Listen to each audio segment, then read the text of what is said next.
This is the Troll Patrol. Live with Justin Freakin. Welcome to the Troll Patrol Live. It's a freaking Super Bowl edition. I'm going to keep you company if you're like me and you don't really care about the sporty ball very much. I have in the past, apparently my mic's a little hot. I have in the past taken off from the show to watch the halftime show. I think I did that the year that Dr. Dre was the halftime performer. Or I think we were on early. That's what happened. I did an early show, and then I went and got Sparkles, and Sparkles and I came back to my place, and we watched Dr. Dre, Eminem, Kendrick Lamar.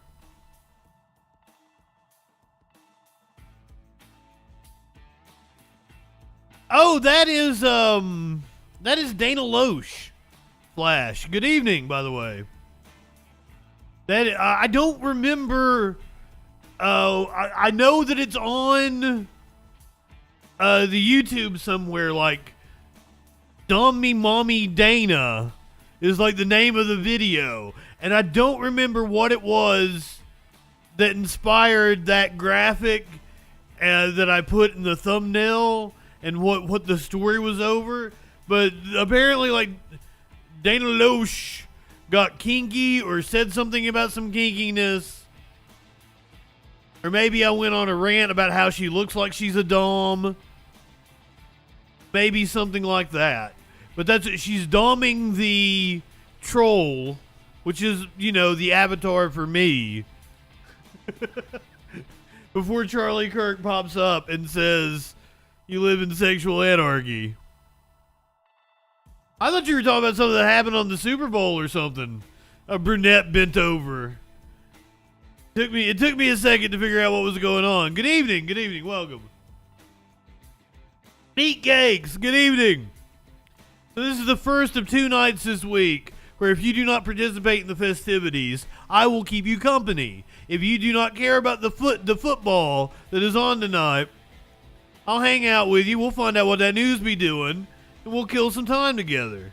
If you are like me and will not be going out on some fancy schmancy date on Wednesday night, you can come. We'll find out what that news be doing. I promised a lighter show and already have stories set up for Wednesday night. We're going to do a special Wednesday night edition. Valentine's Troll Patrol. It's already up on the YouTube. Warlord, do you guys celebrate Valentine's over in England? Is that a thing? Is that an American holiday, or does the whole world do that bullshit? I feel like Hallmark invented it. Oh, let me tell you what's gonna go on tonight. Why am I an idiot for asking that? What, like, fucking, like, there's some, like, deep lore behind fucking Valentine's Day or some shit. Here's your meme of the day. Whenever Taylor Swift's not on screen, everyone should be asking, where's Taylor Swift? Who the fuck is Saint Valentine?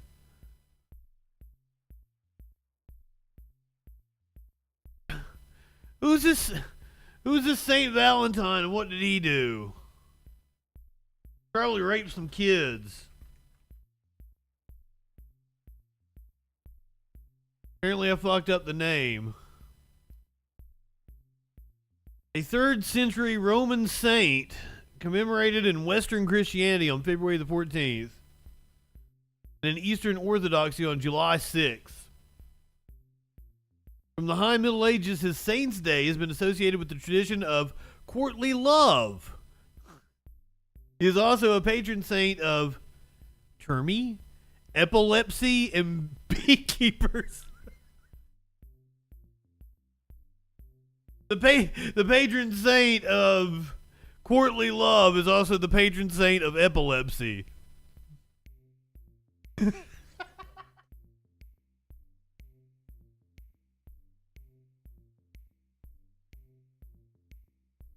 St. Valentine was a clergyman, either a priest or a bishop in the Roman Empire, who ministered to persecuted Christians. He was martyred and his body buried on the Via Flaminia on February the 14th. So this is the day the motherfucker was martyred.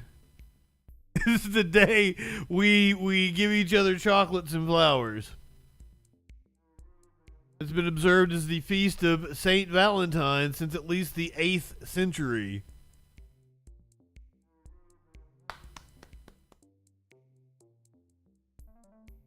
Well, we learned something tonight. I've fulfilled my obligation. Where's Poochie? I love this episode. Well, I think this is one of the divisive ones, isn't it? As I understand it.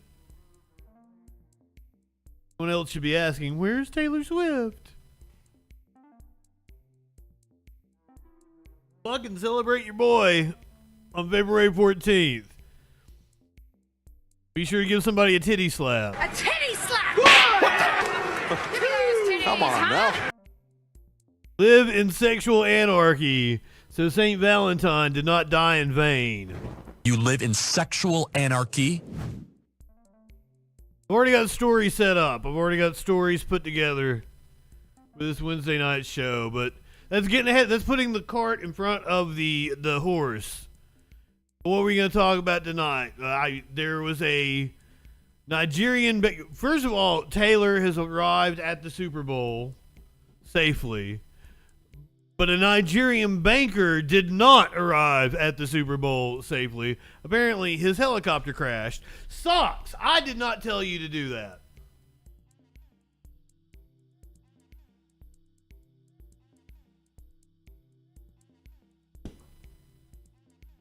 Buddy, you're getting on my nerves right now. You and I are going to fight.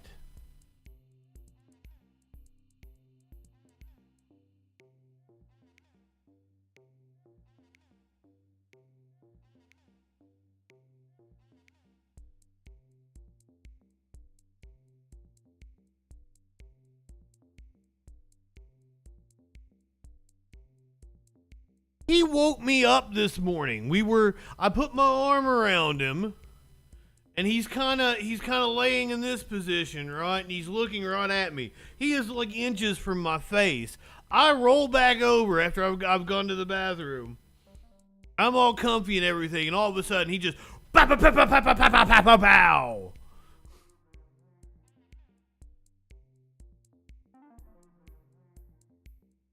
Charlie Kirk does not take call-ins. Of course he doesn't. I take call-ins. 917-830-4359. The phone lines are indeed open.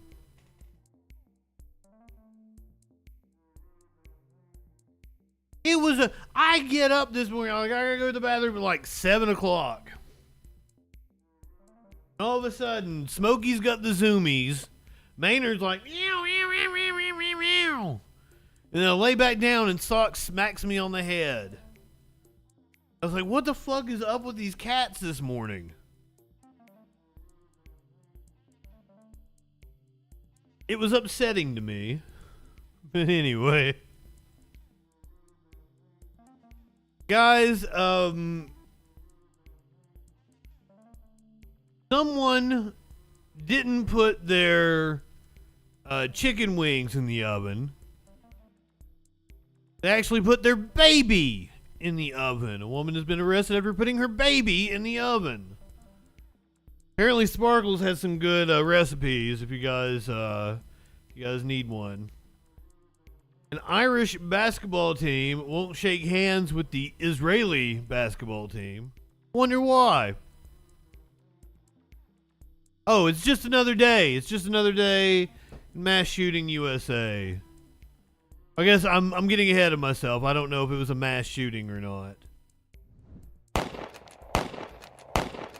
I believe at least one person is dead after a shooting in a church earlier today.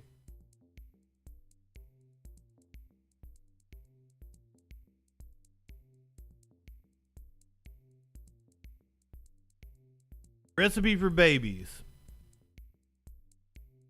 Oh, look, a driverless car was vandalized in San Francisco. I believe we got video of that.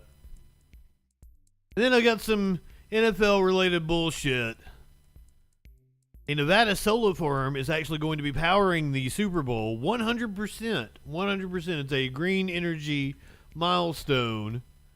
Now, of course, this is happening as over 1,000 private jets will be flying into Nevada, so the NFL doesn't like what Christian quarterbacks are doing. Apparently, the two starting quarterbacks tonight are Christians, and the NFL don't like it. Been a lot of discussion about Travis Kelce's current girlfriend, but did you know that his ex-girlfriend was apparently partying with the 49ers?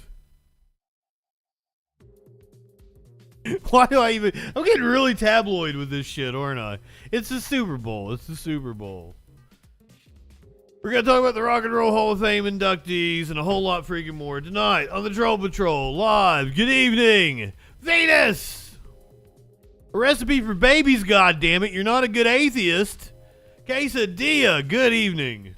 You're not a good atheist if you don't partake upon the flesh of virgins. I do believe Taylor was in Japan on her tour. So it's possible that Taylor coming back here for the Super Bowl after coming back here for the Grammys the other night and then going back to Tokyo. She's probably jet lagged.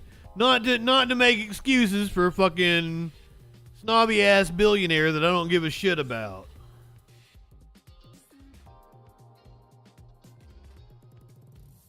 This is one of the least this is one of the Super Bowl halftime shows that I'm least excited for. This is like Maroon 5 to me. I'm like, I'll watch it.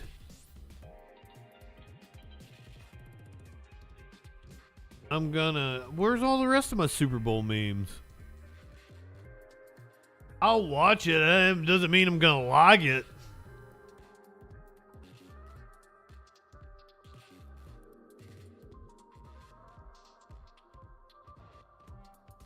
Katy Perry, Usher, Katy Perry, and Maroon 5.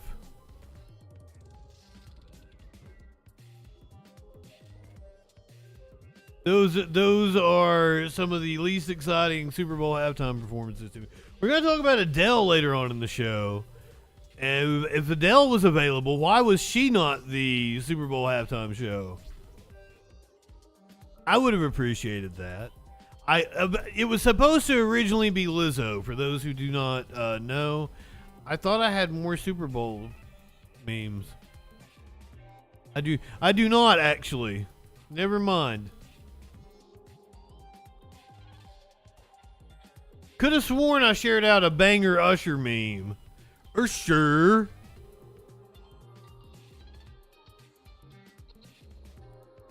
That's cool. She carries around, like, apparently she pays her staff well. Oh, you would be taking, even streaming it on Kick. I'm still holding out my opinion on Lizzo, right? Because it's 3 dancers are suing her, accusing her of racism and sexual assault with a banana.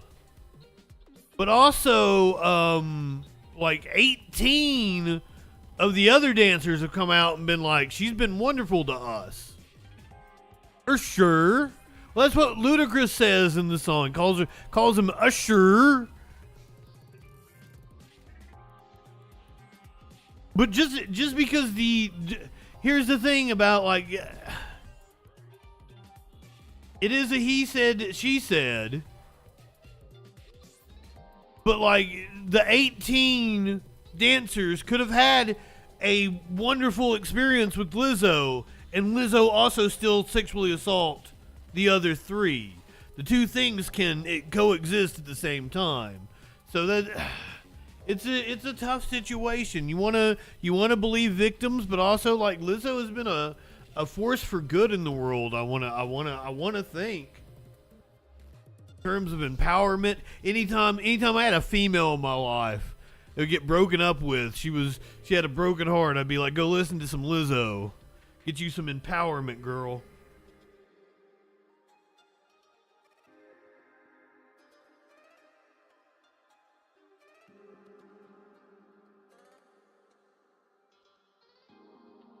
Taurus.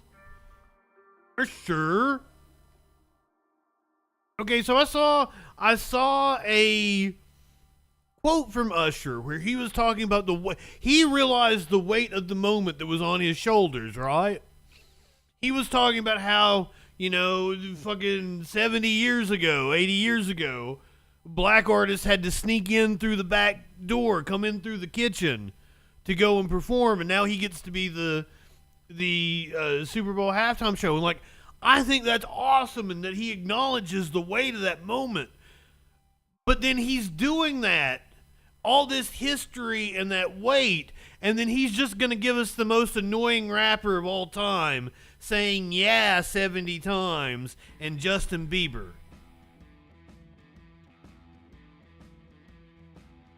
So I find it amusing, all the weight of that moment, just to give us Justin Bieber and Little John. Libratad, good evening, welcome. And then I'm pretty sure it's satire, but I saw somebody else post that Lil Nas X was going to be joining him for a tribute to Toby Keith. And I laughed my ass off about that.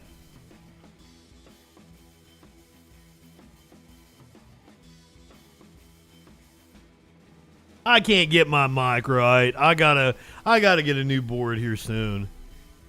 All right, let's get to it. There's a story everyone's talking about today. It's just another day where everybody's shit. Hold on, gotta go to a different browser here.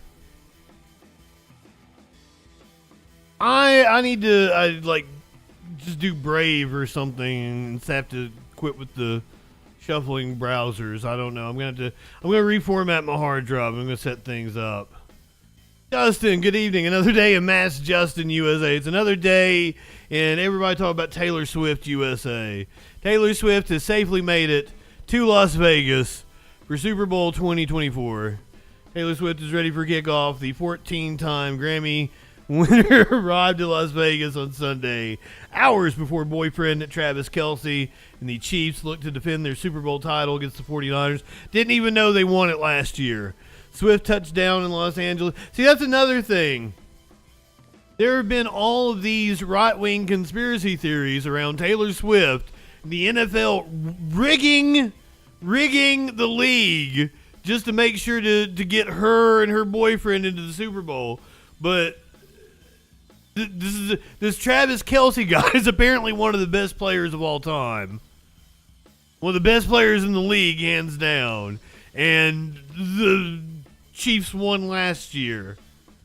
So apparently the conspiracy theory is they had to rig it for the defending Super Bowl champs to make it back to the Super Bowl. Right-wingers are morons.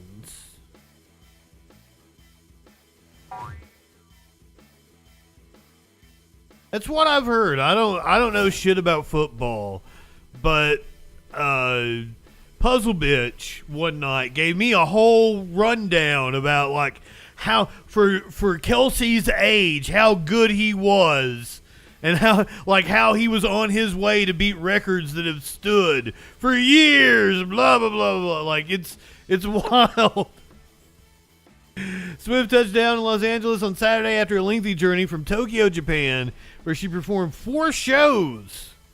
See, that's what I was saying. She flew from Tokyo, so if you think she looks drunk, she may just be haggard.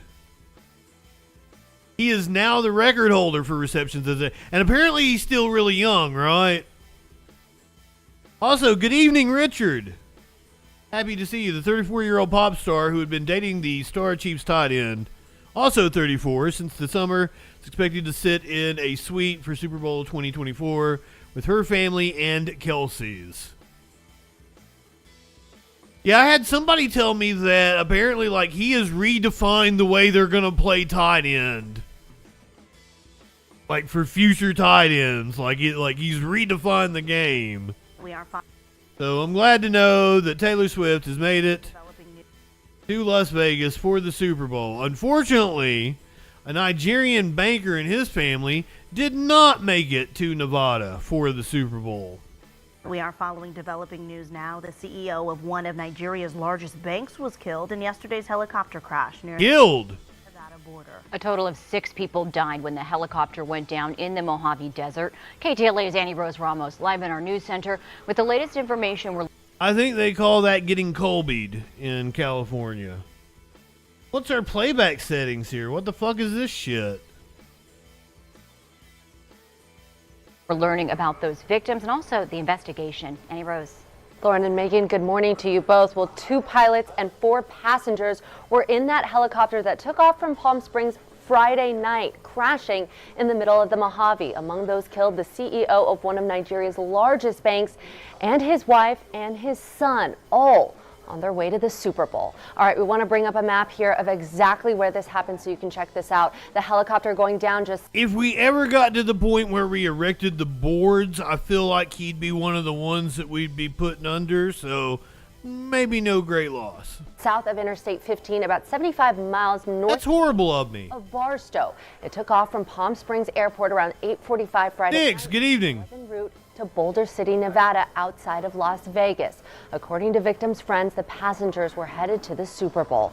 The NTSB now investigating if weather or any other elements could have been a factor in this crash. It was reported by witnesses that there was rain with some wintry mix. We are aware of media reports of some downed power lines near the accident site. We will be looking into this report. All right, the 6 victims were flying in a helicopter made by Airbus model EC-130. The flight was operated by Orbic Air. It's a charter company based out of Burbank Airport. Orbic Air posting this video to Facebook 2 years ago of the same helicopter. However, we can't confirm whether it's the same one involved in this crash. Looks expensive. Passengers inside the aircraft include the helicopter's crew, a pilot and a safety pilot, and the passengers. 57-year-old Herbert Wigwe, CEO of Access Bank, who was traveling with his wife and his son. The 4th passenger, Bamufin Ogunbanjo, the former chair of the Nigerian Stock Exchange. Now the president of Nigeria posting this message to social media, saying, "I am shocked and deeply distressed by the news of the passing of Mr. Wigwe, along with his wife and son and Mr. Ogunbanjo." Others calling the death of Herbert Wigwe a terrible blow for Nigeria and Africa's banking industry. The NTSB now looking... I'd go to their orgy. ...who might have seen Kinda cute. fiery crash. As far as we know, from what was reported from witnesses, that there was fire when the aircraft did contact. Fire! There were several 911 calls last night to report the crash from Interstate 15. And we'd like to ask any of those people that had witnessed that if they would reach out to us with any further information they may have, such as photos or anything of that sort. Now, according to the NTSB, who says they're just starting this investigation, the aircraft did not have a cockpit voice recorder or a flight data recorder. And that is because those devices were not required on this type of aircraft. Lauren? Oh, it's going to be hard to figure out what happened then, isn't it? But at least Taylor Swift made it to the Super Bowl safely. And she had the much longer route, too. We go ahead and hit the content warning for this one. Warlord skipping out to go watch the halftime show. I thought you didn't even care. I'm just going to watch it on YouTube later. You know it's going to be up there. Like Pepsi themselves will put it on the YouTube. We're getting a lot of plane crashes, a lot of smaller vehicle crashes as well. Helicopters, single engine planes and shit.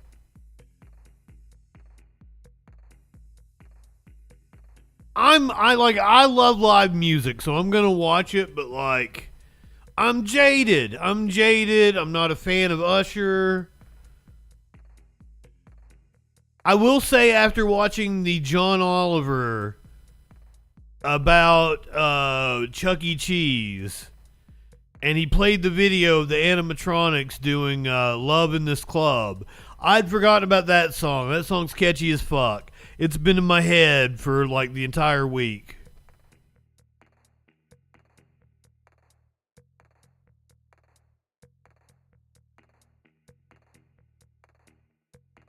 DJ Dub, I love you. I love all of you. Don't think I'm leaving anybody out. It's a big love fest. You would all be invited to the orgy. Maybe one of these days we'll make that happen. We'll do a freaking meetup. No condoms. God, I'm horrible. You live in sexual anarchy?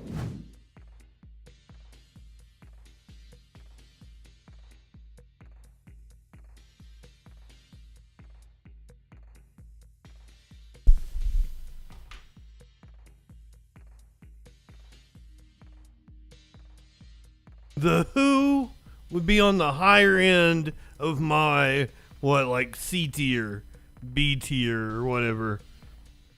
Super Bowl halftime performances. Middle of the road.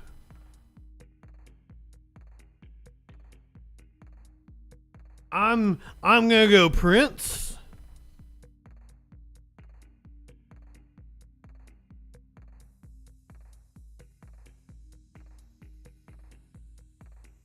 I'm gonna go Michael. I'm gonna go Lady Gaga.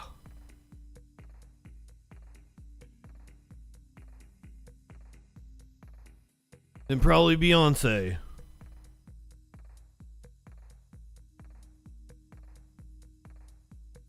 That YouTube performance where they had the just because it was like it was right after 9/11, they've got like the names of all the victims like on like a waterfall thing in the back, and it was really cool. Thinking Super Bowl performances over. We watched last year when I was on Twitch. We watched Super Bowl performances, and it was a lot of fun when we could still do streams and watch shit like that. I think that was the first time I'd seen Madonna's, and it was all right.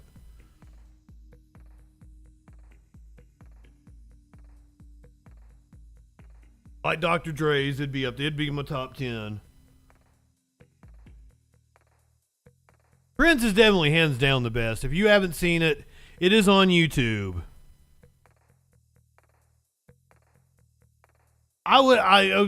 Once again, I would have much rather had Lizzo this year than Usher.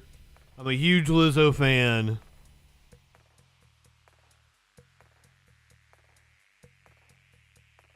Psychedelic rock. There aren't any real psychedelic rock bands anymore that are big enough to play the Super Bowl. Because there's not even really any psychedelic rock bands that are big enough to like be big. All the ones like Jess and the Ancient Ones and Baroness, and they aren't really fucking big at all. They're kind of underground. Things you could consider psychedelic. I miss it. You could let the Smashing Pumpkins play. They're in some weird experimental phase right now.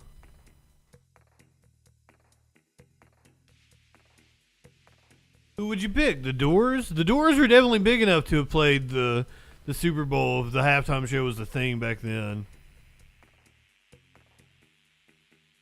Adele would have been a great pick.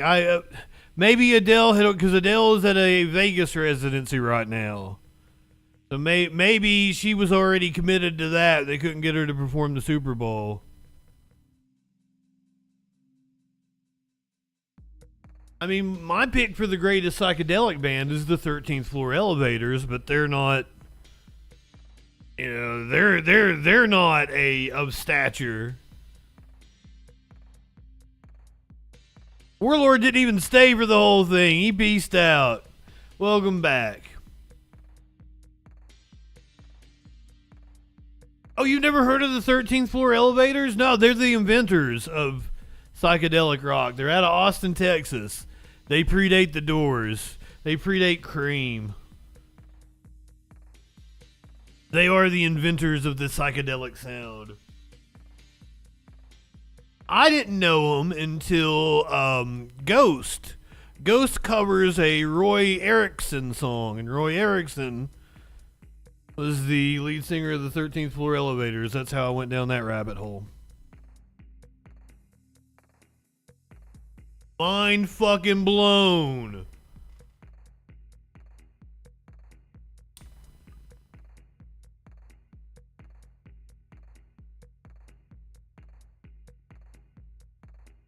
Song should you listen to? Step inside this house as you pass by.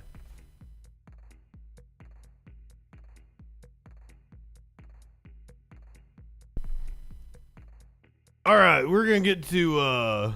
He took off his shirt. He pulled. What's the dude from Maroon 5? Hell yeah, George Clinton. Parliament Funkadelic. I love Parliament Funkadelic. God damn. Jug band. I want a jug band. Jug bands are fun. I'm not high enough for this shit. I'm not high enough for this shit. This happened.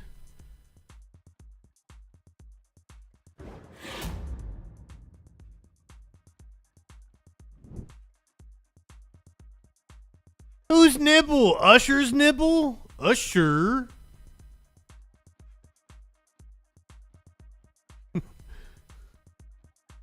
We're going to Texas. No one should ever willingly say that. This situation's kind of fluid because I'm taking you to a live cut-in from the local station. This happened at 4:20 this afternoon, and that would be an hour behind Eastern time. So this was about 3 hours ago. So this is still kind of a fluid situation. A lot from witnesses from our reporters who are at the scene, but now we're getting brand new video just into the newsroom. This is video taken from a live stream that appears to be from inside Lakewood Church. The man on camera you're about to see is sharing details in Spanish of a service, giving people what looks like information on a website before you hear what could be gunshots. Take a listen. Missions.com/2024. Repito.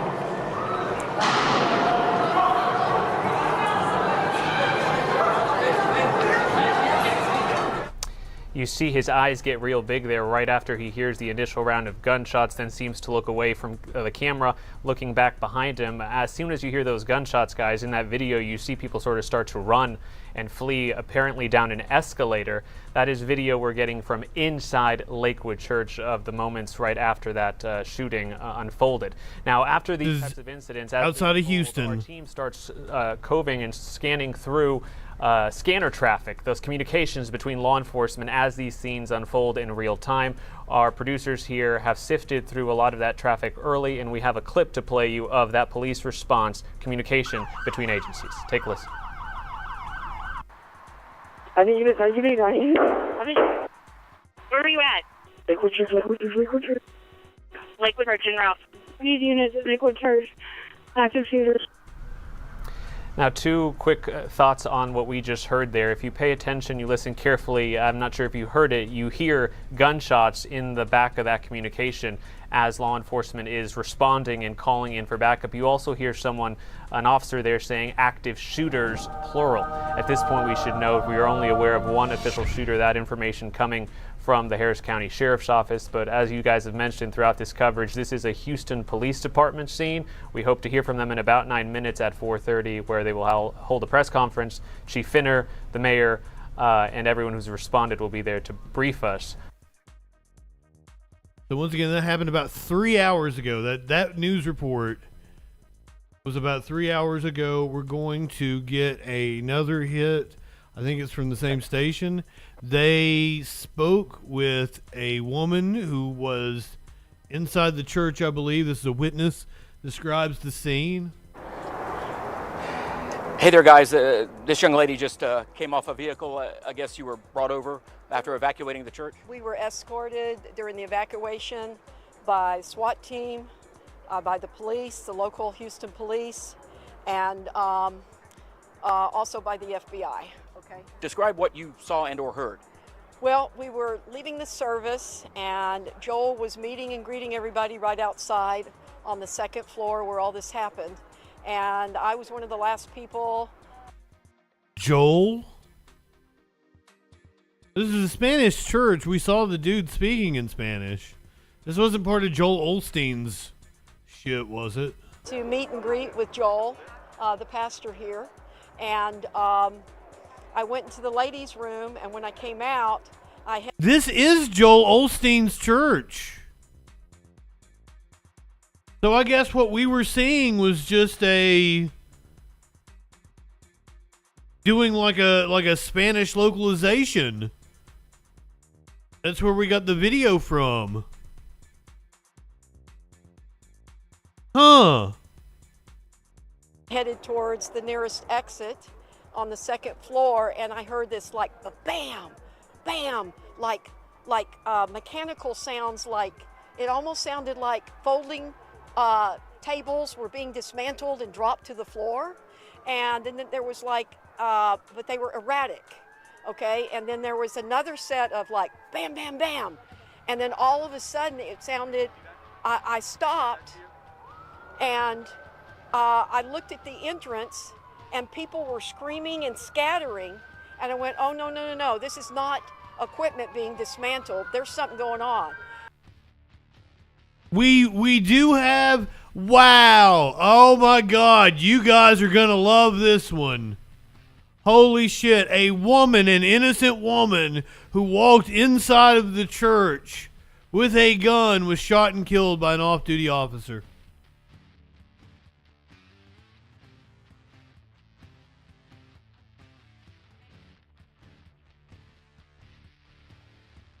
Woman who walked inside. Investigators first, Mayor John Whitmire. I'm John Whitmire, Mayor of Houston, Texas, and I stand before you today.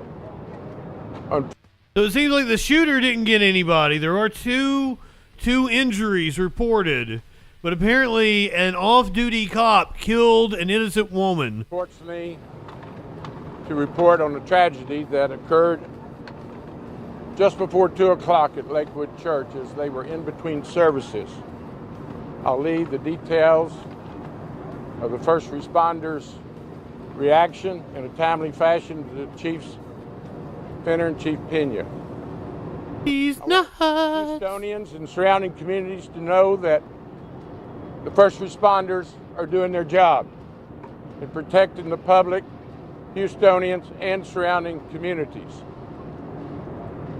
I also want everyone to know that this is a perfect example of the collaboration between departments. It's exactly what... Oh, this motherfucker gonna brag. HPD, constables. I could just go through a list of multiple agencies representing their agencies in a very responsive way. We want to give our condolences to Reverend Osteen and his congregation. It's unfortunate on a day that we want to attend church. I thought this was live, but I don't think it is. I think this is... It's not got a... This was the headline of the woman who walked inside the Lakewood Church. The gun was shot. I have comments from Osteen we can get to here in a second. This is a woman describing the scene. Sorry to keep interrupting her, but I thought that one was important. Hey there, guys. This young lady just came off a vehicle. I guess you were brought over after evacuating the church? We were escorted during the evacuation by SWAT team, by the police, the local Houston police, and also by the FBI. Okay. Describe what you saw and or heard. Well, we were leaving the service, and Joel was meeting and greeting everybody right outside on the second floor where all this happened. And I was one of the last people to meet and greet with Joel, the pastor here.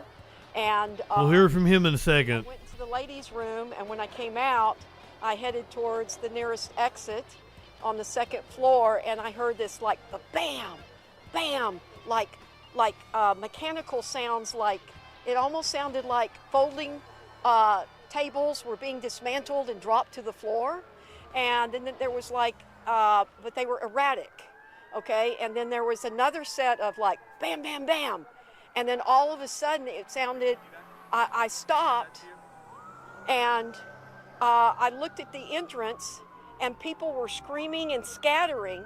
And I went, oh, no, no, no, no, this is not equipment being dismantled. There's something going on. And then I saw a gentleman, I'd say late 20s, early 30s, but I couldn't get a look at his face. But he was like standing like this, and he had, it looked like a pistol because it had a long pipe on it, okay?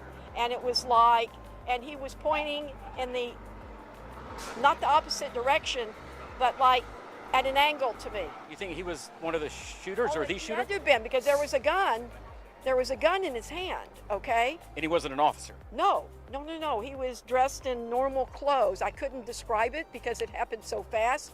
I just saw him, you know, near the entrance, and he was standing like this, like almost, you know, the feet apart, and he was like this. I mean, evidently that's where the shots were coming from. I don't know how long you've attended Lakewood Church, but to have something like this happen 2 here. weeks.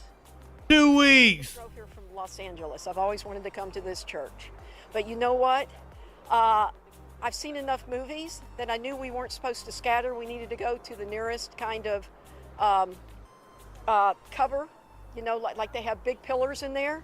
So instead of going straight towards the shooter, I turned around and started running with the rest of the people. But then all of a sudden there were very few people. And then I saw a room off to the side called New Beginnings, okay? And it was an info room I'd been to before. And one person... New Beginnings is a drag bar in the town I went to college in. Person was going through, and one door was locked, and I went, oh my God, I've got to get in that room. And then the other person opened it, and I followed them in.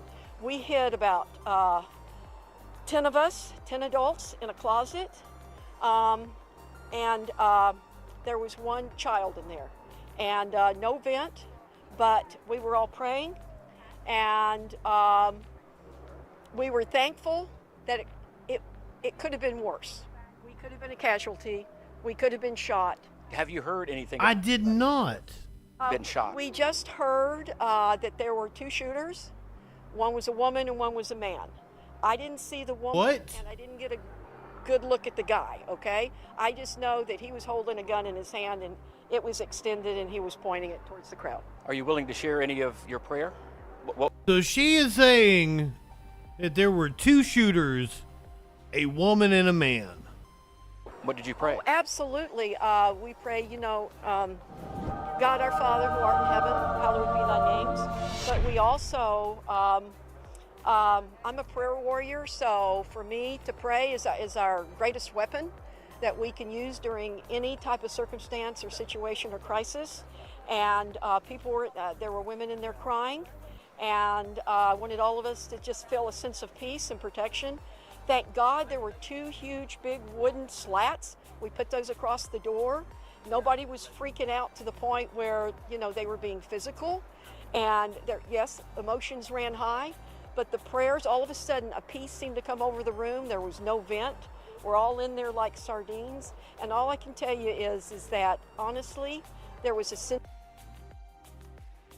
The police say that it was a woman between 30 and 35 years old, entered the church with a trench coat, armed with a long rifle, and that she had a small child. with her. When she opened fire, 2 off-duty officers working at the church shot and killed her. The 5-year-old boy that was with her was also shot, taken to the hospital in critical condition, and a 57-year-old man was shot in the leg. So she was wrong about 2 people. It was a woman and a small child. Now, this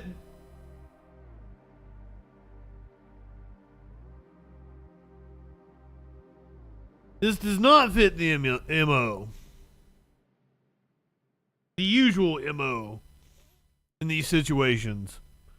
A woman 30 to 35 years old entered the mega church in a trench coat, armed with a long rifle. She had a small child. It was apparently a 5-year-old boy with her. 2 off-duty officers working at the church shot and killed her. So perhaps that was the woman that entered the church that we were talking about. Perhaps she wasn't innocent. Perhaps this was the woman that was being described in the story. A woman in a trench coat, armed with a rifle, and a small child. She was armed with a rifle and a small child. Armed with a rifle and a small child. Sense of peace, and people were starting to smile. I have a feeling this won't dissuade you from coming back. Absolutely not. This is a sign of the end times, and this is happening all over. The people that were standing next to me were from Miami. They just flew in. They had delays on their flights, and they wanted to get here on time, and they were able to make the 11 o'clock service, and this was their first interaction, but they felt the same way. They said in South Miami it's gotten really bad, people just walking up and shooting people that are sitting at the restaurants in broad daylight.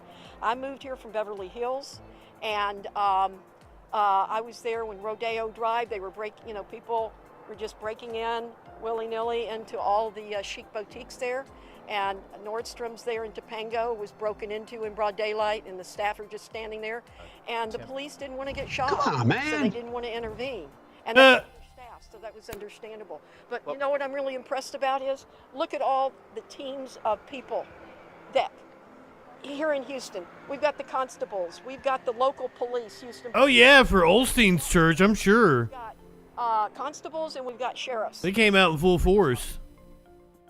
Olstein's church, absolutely.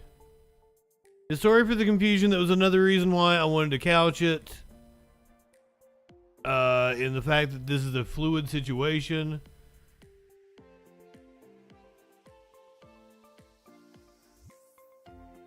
It only happened just a few hours ago. Here is Joel Olstein's comments. Thank Chief and the mayor and Chief Pena and all of these men and women did an amazing job, and it's just, you said it, Chief, it could have been a lot worse. Of course, we're devastated. I mean, we've been here 65 years and have somebody shooting in your church, but you know, we don't understand why these things happen, but we know God's in control, and we're going to pray for that little 5-year-old boy and pray for the lady that was deceased, her family and all, and the other gentleman, but I don't know, it's just kind of in a fog, but, you know, just believe that, you know, we're going to stay strong. We're going to continue to move forward. And there are forces of evil, but the forces that are for us, the forces of God are stronger than that. So we're going to keep going strong and just, you know, doing what God's called us to do, lift people up and give hope to the world. Again, I want to thank all these gentlemen because, you know, I can only imagine if it would have happened during the 11 o'clock service. We were in between services going into the Spanish service, so, you know, if there's anything good of it, you know what, she didn't get in there and do a whole lot worse damage. So we thank God for that He's watching over all of us, and as the Chief says, we're going to keep going strong and bringing hope to the world. But bringing hope to the world. I predict that one day Matthew McConaughey will play Joel Osteen in a biopic. And do a damn good job at it as well. Just want to throw that out there.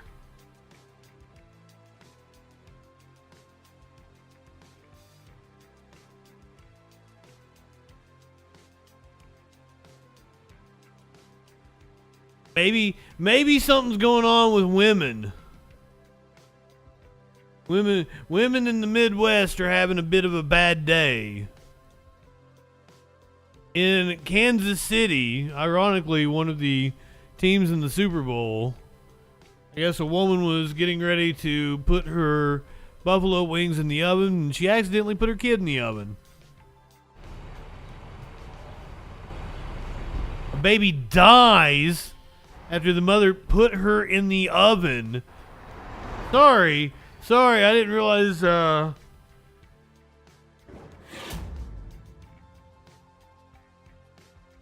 kind of mistakenly puts her in the oven.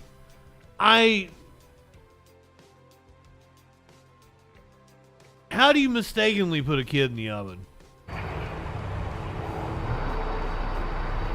An infant has died after her mother mistakenly put her down for a nap inside an oven on Friday. The baby girl was pronounced dead at the scene. Charges announced on Saturday. Mariah Thomas of Kansas City was charged with endangering the welfare of a minor. Court records do not yet show if Thomas has an attorney.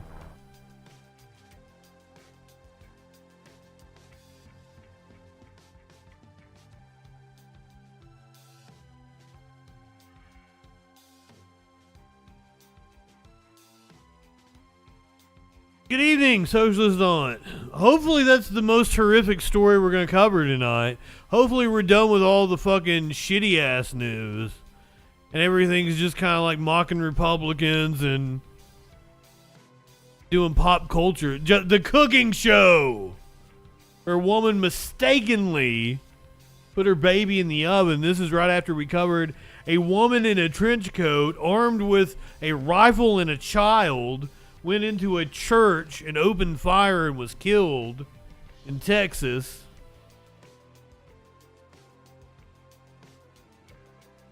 I stress, armed with a baby. I mean, sorry, not a baby, a 5-year-old.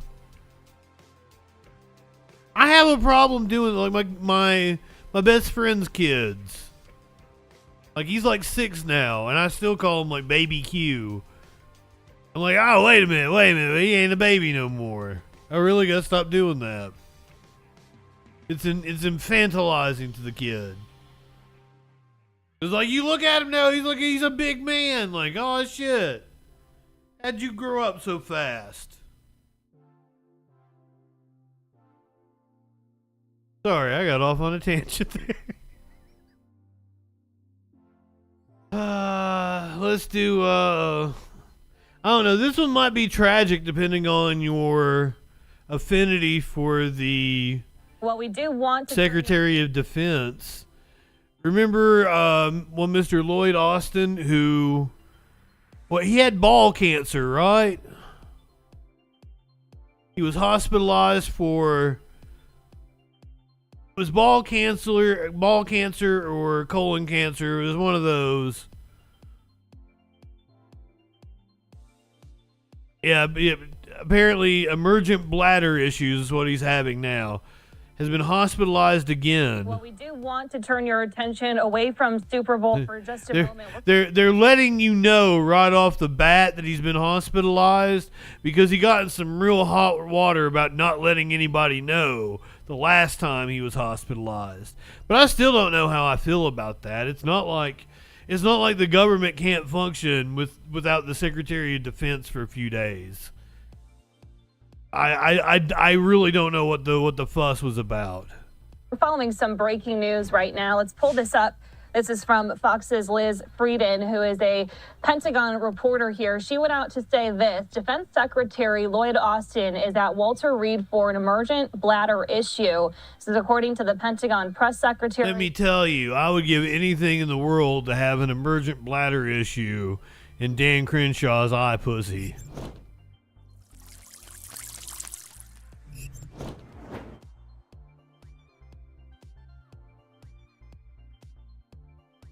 And that eye hole.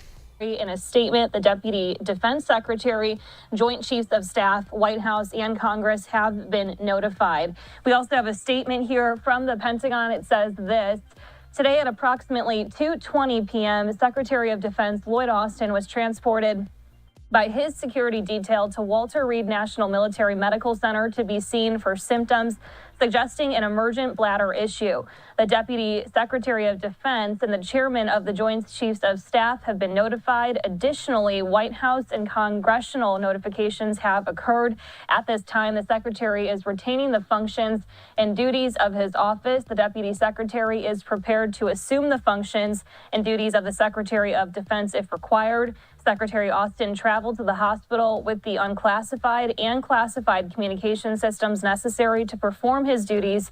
We will provide an update on his condition as soon as possible. This is a cosmic ball kicking. Very closely He's here kicking as we authority work in to the get balls. more information. Of course, this comes following a journey of hospital visits from the end of December into January. And so there were a lot of concerns here about how this was handled, why it was withheld from the White House staff, from the American people. And so we're now learning that the Secretary of Defense is back in the hospital. You're hearing there in that statement that they are saying at the Pentagon that this is not going to have an impact. He's going to be able to retain the functions and duties of his office, though naturally this will lead to a lot of concern and question. It's going to lead to a lot of hand-wringing by right-wing media. Especially the narrative that officials in the Biden administration aren't fit to Democrats First Democracy. That do their duties in 2024.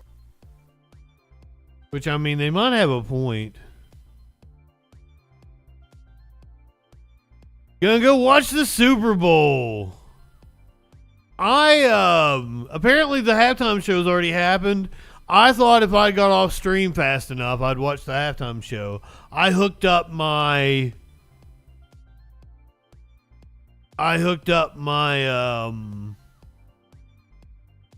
antenna. I've got an antenna that attaches to the back of the TV to give me the over-the-air channels. And I tried to watch. I was gonna watch SmackDown on Fox last night. Border Control. What's up? Welcome in. Good evening.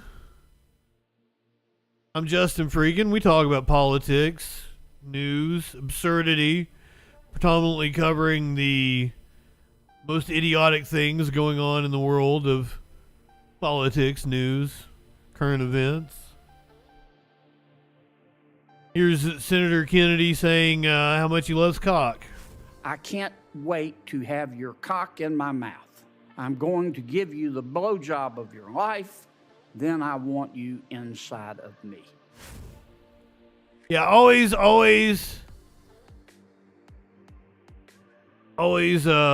serving up that life advice for you. Life is too short to walk this earth for a crusty asshole. Wash your ass.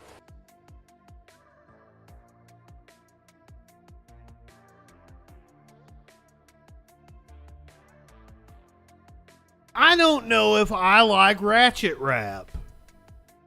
I like the song she does with Taylor Swift is all right.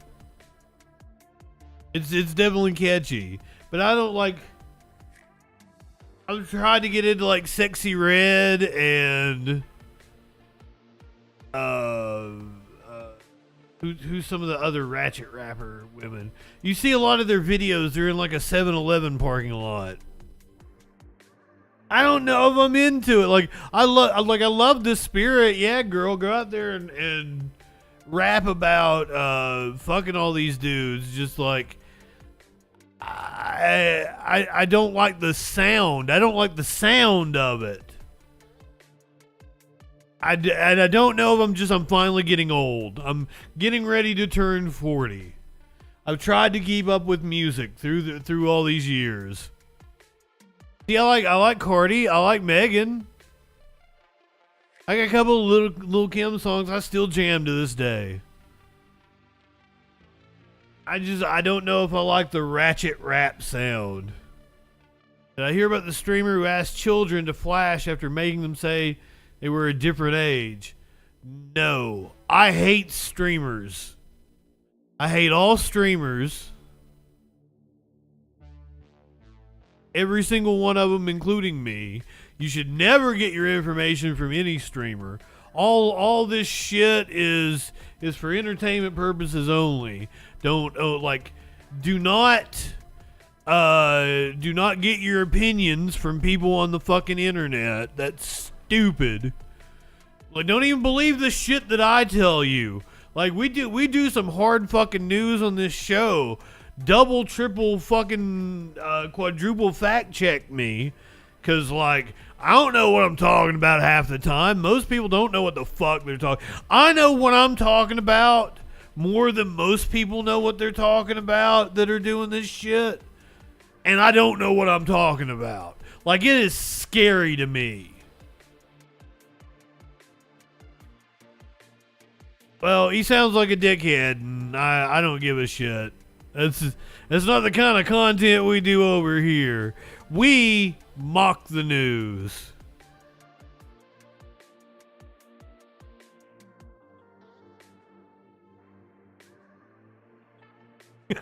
Well, I mean, don't go, like, I'm not telling you to go to like some dude on a soapbox out here on the town square. Like, preaching some conspiracy theories to.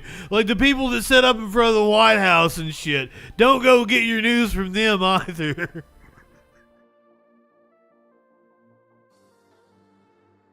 Read a fucking book. I want people to read books.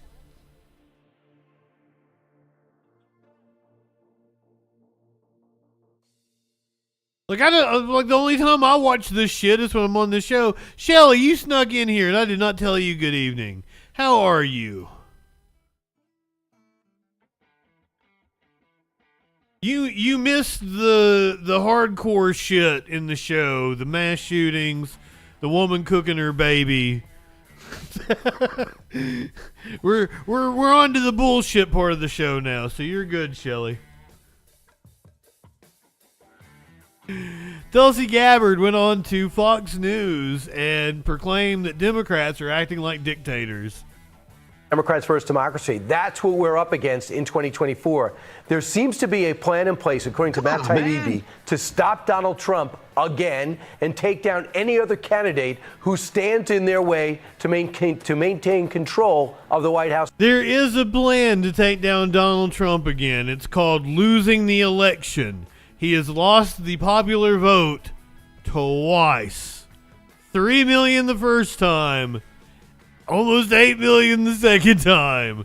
There's no reason to believe that he will win it a third time. It's just absurd. Now, however, the scary part is Joe Biden can still win by 4 or 5 million and lose to Donald Trump, and that's a possibility. And that's gonna suck if that happens. Come on, man. Oh yeah, Trump totally cheated. I mean, I don't know if he had the ability to cheat in 2016. You can make the argument that Russia helped. You can make the argument the FBI fucking helped him as well. Now, he did actually try to cheat in 2020, like boldface. Anyway, back to, is this Kilmeade? Yeah, this is Kilmeade. Kilmeade talking about the anti-democracy Democrats. I'm sure that people on this channel have talked about how we're not actually a democracy, we're a republic. That's what viewers of this network would say to you if you talk about democracy. But now Fox wants to defend democracy. Regarding who's running, ahead of the curve, as always, is Matt Taibbi. He asked in Racket News, something he founded, whether the fix is already in for 2024. Well, new reporting from the Washington Post tells us his instincts were right.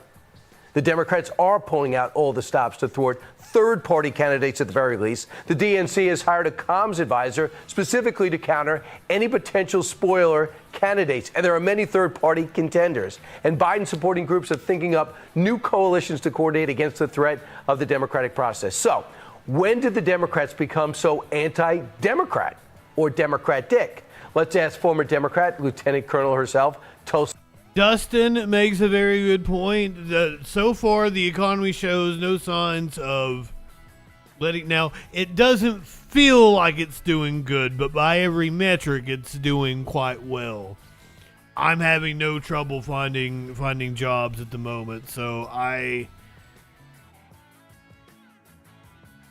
it's still overpriced. The housing market is still out of reach for most people. So, like, but by all the metrics, you know, the stock market and unemployment and GDP growth, the fucking economy has been doing incredibly well. So, I don't know how that's going to shake out, but if it continues on the path that it's on, that is a win for Joe Biden. As Dustin said, another factor that I would throw in there is that totally forgot the point that I was going to make. I'm high, or maybe I'm not high enough for this shit. Tulsi Gabbard. Great to see you, Tulsi. I saw your training also, so I know you're in top condition, mentoring your troops. First off, are you alarmed that a plan might be in place already to make Trump, not so much if he loses the... the Democrats have overperformed in all of the polls for like the last 4 years. Democrats have outperformed the polls the last like 4 years. Donald Trump is animating for Democrats. They are probably going to overperform the polls once again. And Democrats will be animated by the fact that Trump is on the ballot. Once we get to the actual general election, it looks like he is a lock. People don't start paying attention until the fall, then sentiment will come out against Trump. However, once again, it's going to come down to it was 40,000 votes in 3 counties in 2020. Had 40,000 votes gone towards Trump in 3 counties, he would have won the Electoral College. That's insane to think about. Not so much to beat him at the ballot box, but beat him in courtroom. Yes, it's extremely alarming, and I think that it's important to look at what they are doing now. They've got a plan in place for every phase of this election. They're acting as though they are dictators, and yet they're doing it in the name of democracy. When you look at what just happened in Russia recently, there was an anti-war candidate that stood up and said, "I'm going to run against Putin." He's building a huge followership.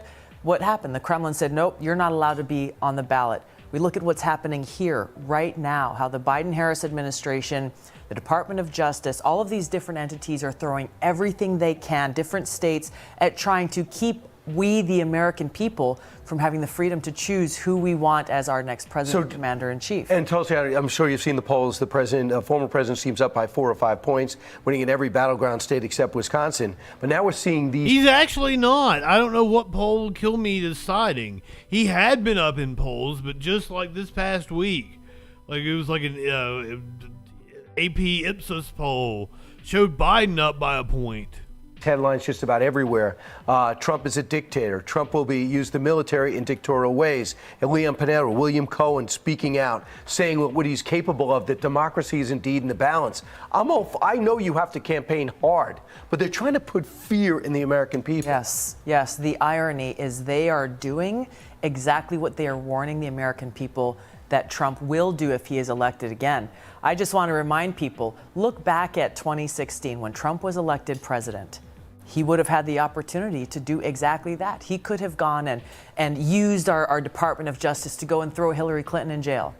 Did he? No. No, he did not. He didn't do these things that they're warning the American people about. So I think it's important for all of us to be reminded of the truth. He tried to go after Obama. They're undermining our democracy and going against the Constitution and the Declaration of Independence that says we, the people, get to choose who we want to serve us as our president. So, Matt Taibbi, I don't know if you know him, investigative journalist. He's not on the right. He's certainly not on the left. He doesn't have that reputation. He's right for the Rolling Stone. But here's a quote from his column, which I found so alarming. He says, "Protect democracy. Democracy is already being canceled. For over a year, the Biden administration and its surrogates have dropped hint after hint that the plan for winning in 2024 against Trump or anyone else might involve something other than voting." The Biden campaign... And the thing that gets my goat about this is them claiming it's some kind of a conspiracy to keep Trump off the ballot. That goes against all the wisdom of the Democrats. I guarantee you that Joe Biden wants to run against Donald Trump. They don't want to keep him off the ballot. The DNC likes the fundraising that Donald Trump brings in for them. Like, these people are goddamn to claim there's a goddamn conspiracy to keep Donald Trump off the ballot by the Democrats when the political arm of the government absolutely wants to run against him in 2024. Even polls have shown that Biden will beat Trump and that other Republican candidates would fare better against Biden.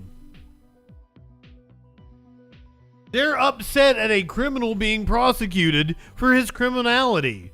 Not because the Democrats are trying to prevent it. Because the Democrats want nothing but to run against Trump. They would love it if Trump would just keep inserting himself into politics from now until the day he croaks. They've loved the fundraising he's brought in from these dipshit liberals. Seemingly irreversible poll free fall, it's going to get worse, by the way, has put all its rhetorical chips on the protecting democracy, voters by voting, protect democracy. A politician who claims to be doing the job for us is up to something. The group in the current White House. Matt Taibbi is a stupid fuck. A word that belongs to you, meaning the American public. Right. They're taking as them. And the people behind it, John Podesta and Mark Elias. Yeah.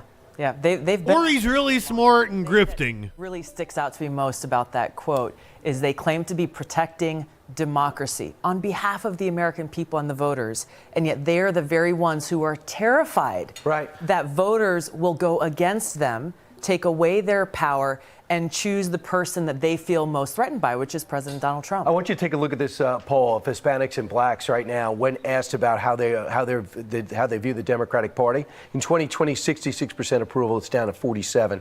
Hispanics down to 12. Head-to-head, Trump and Biden. It was, I think, Trump or Biden +1. Yeah. What's going on? Look, they are Americans like the rest of us. They feel the way that the rest of us feel, that these people who are in great positions of power, the most powerful positions in the world, are trying to take away our right to vote. They are just as concerned as the rest of us about the Biden-Harris administration's open border policy, the increasing and rampant crime in our communities and small businesses having to shut down. They are just as concerned as the rest of us about how... I called him a dumb fuck, but honestly, journalism is dying. You can't make a living being a reporter, and if you want to put food on the table, Matt Taibbi is doing what he needs to do. And it's a lot easier to be a right-winger, too. Like, it's a lot less work. Let's all face it. Doing what Tulsi Gabbard's doing what Brian Kilmeade's doing. It's a lot easier than, actually being informed on things. Almost every single thing costs more. Whether it's at the grocery store, rising inflation, and just basic cost of living. So it's not surprising to me to see that these different demographics that the Democratic Party has relied on and frankly taken for granted for so long that, hey, they're on our team, we don't have to worry about them. Right. They are seeing the same thing that the rest of us are. And first a Democrat, now an independent. Would you ever consider joining Trump on the ticket? I would. I'd be open to that conversation. My goal and my interest is to serve the American people and bring my experience both in foreign affairs and having served in the military for over 20 years, having served at every level of government in our own country, to actually work to solve problems, the very problems that we are pointing out that are getting worse and worse under the Biden-Harris administration. All right, Who is platforming her? Who is pushing for her? I don't get it. She always loses. They're not going to pick you as vice president. That ain't happening, Tulsi.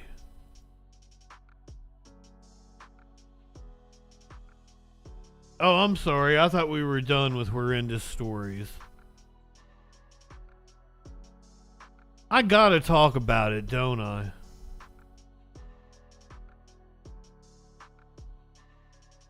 I've tried to give it like just enough coverage. I think I've done a good job of balancing. Because like I'm sure a lot of other streamers are talking about this constantly, nonstop. Chelsea does have nice hair. I like the little gray stripe. Sparkles has that. I like that on her as well. It looks very cute. The skunk strip.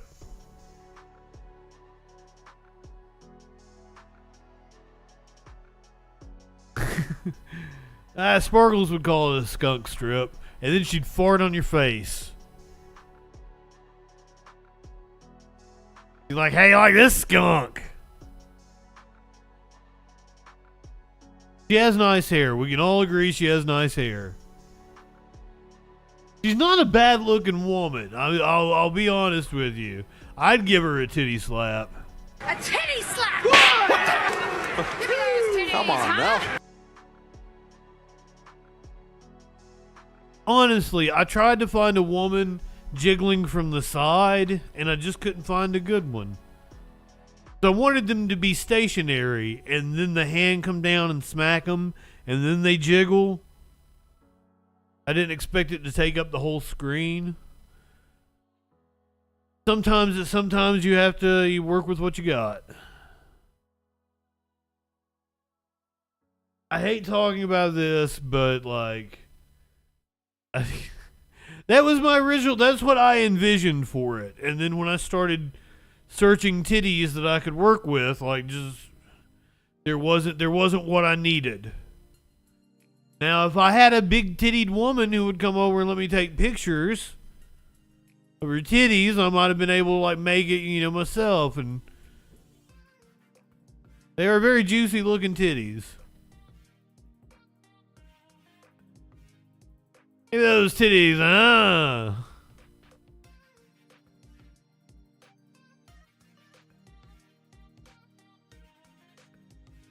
We've now got even more breaking news in this story that I don't want to have to talk about, but I feel like I have to give it, just enough coverage. I gotta speak on it and inform people as to what's going on. Dozens have been killed in Israeli bombardments in Rafah overnight. The UN, the EU, and others have warned against Israel's plan to invade Rafah. We are getting ready to cross the 30,000 mark of Palestinians that have died since October 7th. Hamas is warning Israeli invasion of Rafah. This is the border crossing with Egypt. This is where Israel has told Palestinians that they should evacuate to, where they will be safe. This is to the south of the Gaza Strip.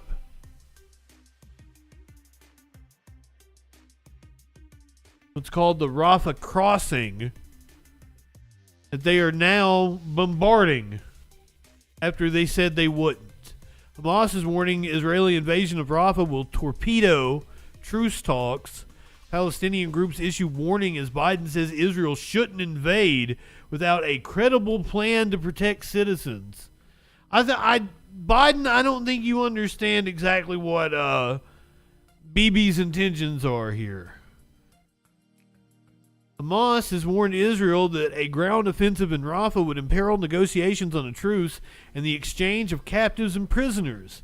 This is as U.S. President Joe Biden said an assault should not go ahead without a credible plan to protect civilians in the city.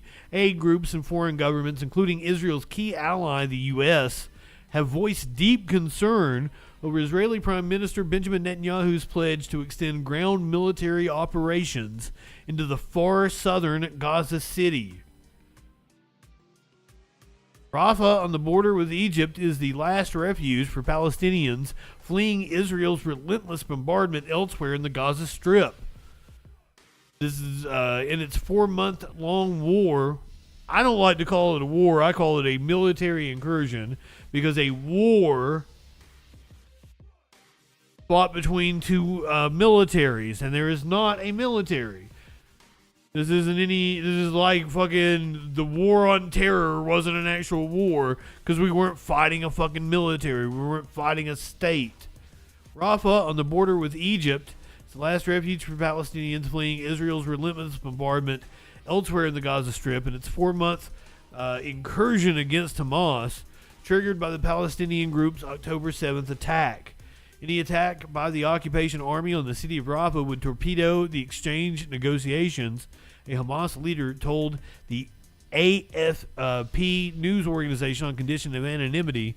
Netanyahu has told troops to prepare to enter the city that now hosts more than half of Gaza's total population, spurring concern about the impact of displaced civilians.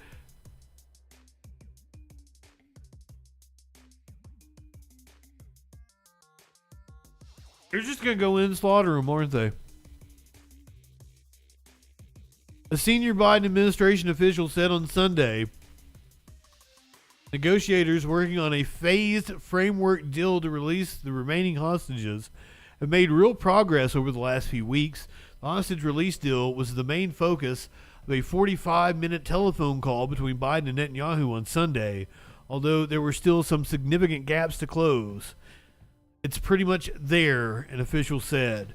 Biden told Netanyahu the Gaza advance should not go ahead in the absence of a credible plan to ensure the safety of people sheltering there. Some 1.4 million Palestinians have crowded into Rafah, with many living in tents, while food, water, and medicine are becoming increasingly scarce. Netanyahu had told U.S. broadcaster ABC News that the Rafah operation would go ahead until Hamas is eliminated, adding Israel would provide safe passage to civilians wishing to leave. Safe passage to where? First about where they would go. Thank you. Netanyahu said, the areas we've cleared north of Rafah. Plenty of areas there where we are working out a detailed plan. There's nothing left.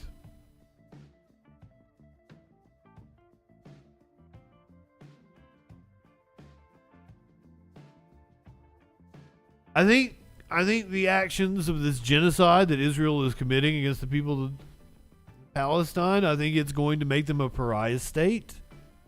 I hope it does. I think we're getting there. Around the world, people are showing support for the people of Palestine. An Irish women's basketball team refused to shake hands with Israel. The Irish women's national basketball team refused. Do we have video?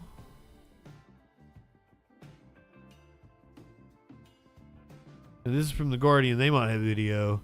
The player accused Irish rivals before match of being anti-Semitic, because of course they did.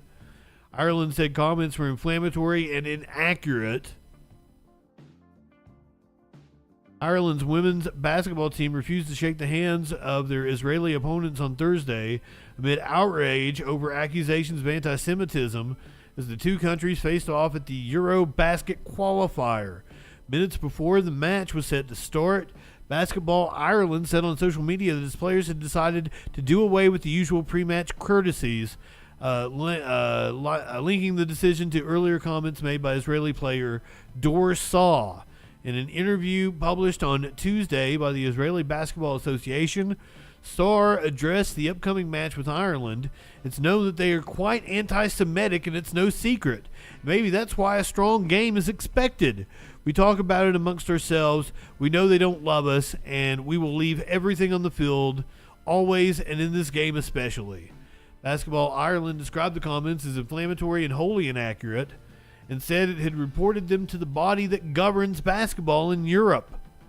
Basketball Ireland informed FIBA Europe yesterday that as a direct result of the recent comments made by Israeli players and coaching staff, including inflammatory and wholly inaccurate accusations of anti-Semitism published on official Israeli Federation channels, that our players will not be partaking in traditional pre-match arrangements with our upcoming opponents.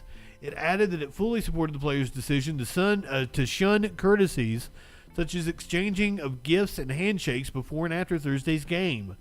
The players also lined up for the national anthem by their bench rather than center court. In recent weeks, the women's team had been wrestling with calls to boycott the match, which had originally been slated to be played in Israel in November, but was postponed and moved to Riga after Basketball Ireland requested a neutral venue. Several high-profile sporting figures had backed the call, with pressure on the players ramping up after the Israel Basketball Association shared photos from a practice session that included a visit by soldiers from the IDF. This is them standing for the national anthem. Basketball Ireland said late last month that it had raised strong concerns about the fixtures with Ireland to FIBA Europe and that it had floated the possibility of forfeiting games. The organization said it had been told, however, that it could face up to 180,000 euros in fines and face expulsions from Eurobasket this year and in 2027 for doing so. The head of Basketball Ireland, John Feehan, said the penalties would be a ruinous blow to the team. Not only would we be out of the international competition for the next 5 years, but it would probably take us another 5 years to get back to where we are now. So in real terms, we'd lose a generation of players. Several players, however, opted not to travel to Riga for Thursday's encounter. Israel won the match, which was played behind closed doors amid security concerns. Following the loss, Ireland's head coach, James Weldon, praised his players over their incredible maturity and how they handled a very pressured week. He sought to sidestep questions over the pre-match formalities, but preferred to be talking about basketball and not this. We didn't engage in the pre-match activities as a direct result of those unwarranted and unacceptable comments from the Israeli camp about our players. It was hugely disappointing. We came here for a game of basketball. We wanted to win, but we didn't come out on the right side of the result on this occasion. I am always against ethno-states. Always a bad idea. Democracy is always fantastic.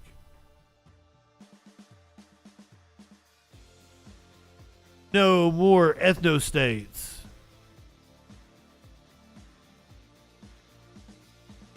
This is gonna be another one of those stories where you fucks are gonna cheer it on.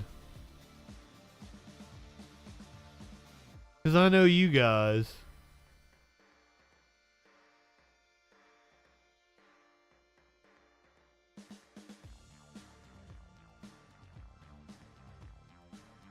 We get a different video of it here. This happened in San Francisco. A couple minutes into his Waymo ride, Robert... A driverless car was attacked in San Francisco.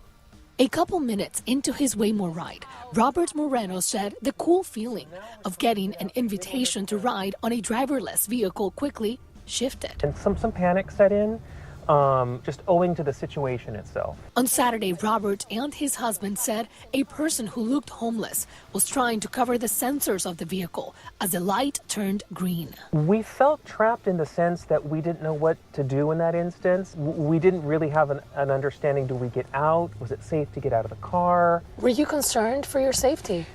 We were, because of the situation. The vehicle didn't move, and minutes later, that person walked away. Waymo emailed them saying, in part, when a pedestrian attacks the vehicle, we advise riders to remain inside the vehicle. We looked into the potential of someone getting inside the vehicle.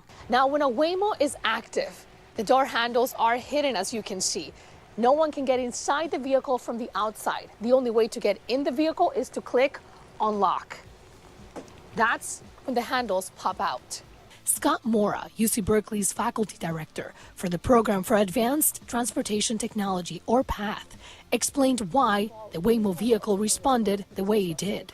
When those sensors are blocked, it's equivalent to basically someone putting a blindfold over the eyes of a driver and they're unable to move. Sensors and visibility are key. On Tuesday, in the Potrero Hill neighborhood, a cyclist was hit by one of these vehicles. In a statement, Waymo said in part, The cyclist was occluded by the truck and quickly followed behind it, crossing into the Waymo vehicle's path. When they became fully visible, our vehicle applied heavy braking, but was not able to avoid the collision. We're really relieved that it seems that the person's injuries were minor, but they very easily could have been much worse. Is that Andy Dick? From Waymo seeks to put the cause of the crash onto the person who was biking. We studied the safety of AVs, and it's not there yet. It's not human level safe. As to Robert, he blames the challenges of the city, not Waymo. An experience like this it is a teaching moment.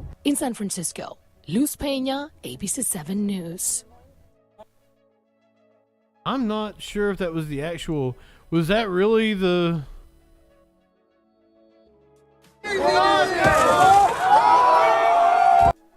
That was not the video I wanted to show you. I was like, that's not an attack.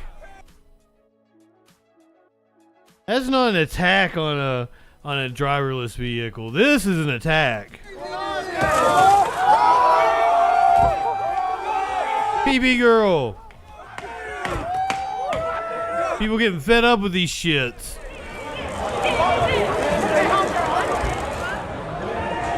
They set it on fire. I think that's what they're trying to say. Let's not have these motherfuckers.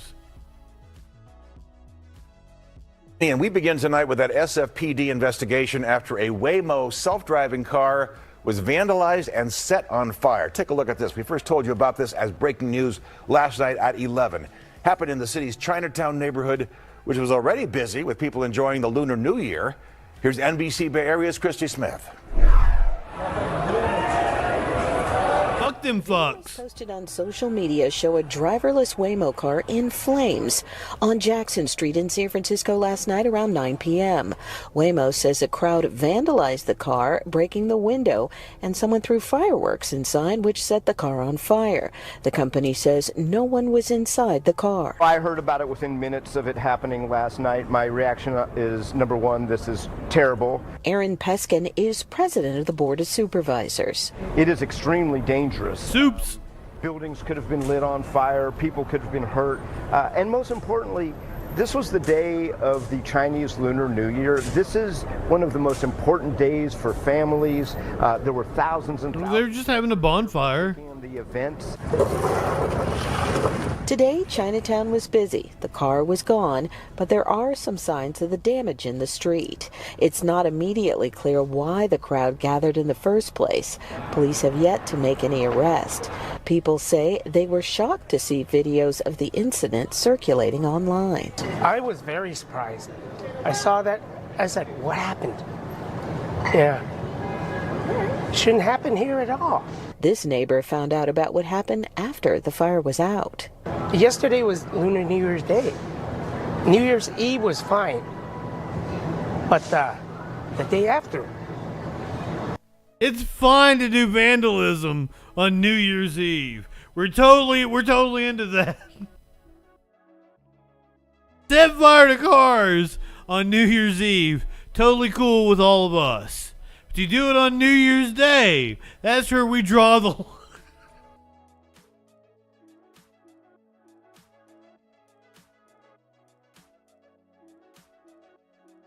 I like this guy.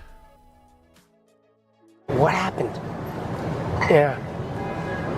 Shouldn't happen here at all. This neighbor found out about what happened after the fire was out. Yesterday was Lunar New Year's Day. New Year's Eve was fine. But the day after, other people are trying to enjoy themselves. Everybody comes down to Chinatown to celebrate. Going down to Chinatown. Said in part, the vehicle was not transporting any riders and no injuries have been reported. We are working closely with local safety officials to respond to the situation. It is the subject of an active investigation with promising lead. Christy Smith, NBC Bay Area News.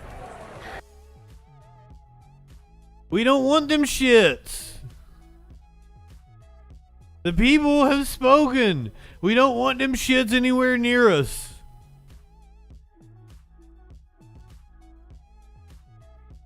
It's not a good idea. Who's winning the Super Bowl? Super Bowl. Is it the red team or the other red team? The red team or the maroon team? Ah, Taylor's winning. Okay. This is the first Super Bowl that is going to be entirely powered by solar panels. A solar farm in Nevada going to be taking care of the duties. Super Bowl 58 is making history by going green. And we're not talking about the field. According to the host, Sunday's game at Allegiant Stadium will be the first Super Bowl powered entirely by renewable energy. Ben Tracy has more. Yes, we've got 621,000 panels that make up this array. The solar farm outside of Las Vegas may look like a shimmering mirage, but its starting lineup is more powerful than any in the NFL. This solar field right here would be big enough to serve close to 60,000 of our residential customers. Or a couple homes in one big stadium. And one big stadium. That stadium is Allegiant Field, home to Super Bowl 58.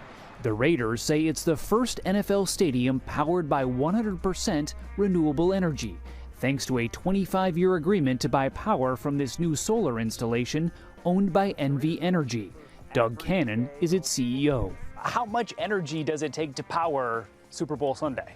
Yeah, so it'll be over 10 megawatts. That's about equivalent to 46,000 homes. Sustainability was front of mind as the stadium was being constructed. Raiders president Sandra Douglas Morgan says the stadium roof is made of a sustainable plastic material that allows in about 10% of daylight but blocks all solar heat, so it takes less energy to cool the building. The grass field is moved outdoors on a rail system to get natural sunlight rather than using energy-intensive growing lights. And everything from grass clippings to food scraps and cigarette butts are composted or converted into other forms of energy. When you come to a game, you may be thinking about just focusing on the game, but when they hear that and know that we're being conscious of our environmental footprint, hopefully that guest will leave and have that same mindset when they go back home. This is our main electrical entry room. I'm fascinated by the fact they take the field out of the stadium. Raiders president Sandra Douglas Morgan says the stadium roof is made of a sustainable plastic material that allows in about 10% of daylight but blocks all solar heat, so it takes less energy to cool the building. The grass field is moved outdoors on a rail system to get natural sunlight rather than using energy-intensive growing lights. And everything from grass clippings to food scraps. Well, now that might be like they might have to, like they have to cover the field anyway for events because, like you want a concrete floor for like concerts and shit. So I guess it makes sense. It's probably because like fucking the grass maintenance is a big fucking deal. Just to fucking bloop it outside. I guess that's blowing my mind. All solar heat, so it takes less energy to cool the building. The grass field is moved outdoors on a rail system to get natural sunlight rather than using energy-intensive growing lights. And everything from grass clippings to food scraps and cigarette butts are composted or converted into other forms of energy. When you come to a game, you may be thinking about just focusing on the game, but when they hear that and know that we're being conscious of our environmental footprint, hopefully that guest will leave and have that same mindset when they go back home. This is our main electrical entry room. The stadium got a pre-Super Bowl visit from U.S. Secretary of Energy, Jennifer Granholm. The fact that renewable power can power a facility like this should speak volumes about what can happen in other communities. These white boxes at the solar farm house massive batteries that store renewable energy. So when the sun isn't shining, they still have 5 hours of power. It's one thing to power a Super Bowl, but do you have enough power for Usher? Absolutely, we have enough. The short answer would just be yeah.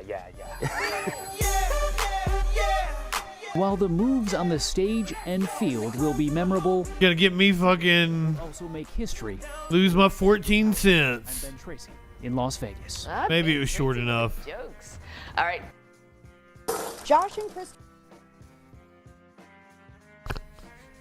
I like that. That was a good little piece. I'm glad we watched that. But did you know that 2 Christians are the starting quarterbacks for tonight's game? At least and the NFL don't like it. I have no clue who this dude is, but I have a feeling we're getting ready to hear some bullshit. 120 million people are projected to watch the Super Bowl this year, which makes this not only one of the most watched events of the year. Taylor! In particular, it has the potential to be one of the greatest God-glorifying events that we've seen. I don't know if I am pro Taylor or anti Taylor for the game. So on the one hand,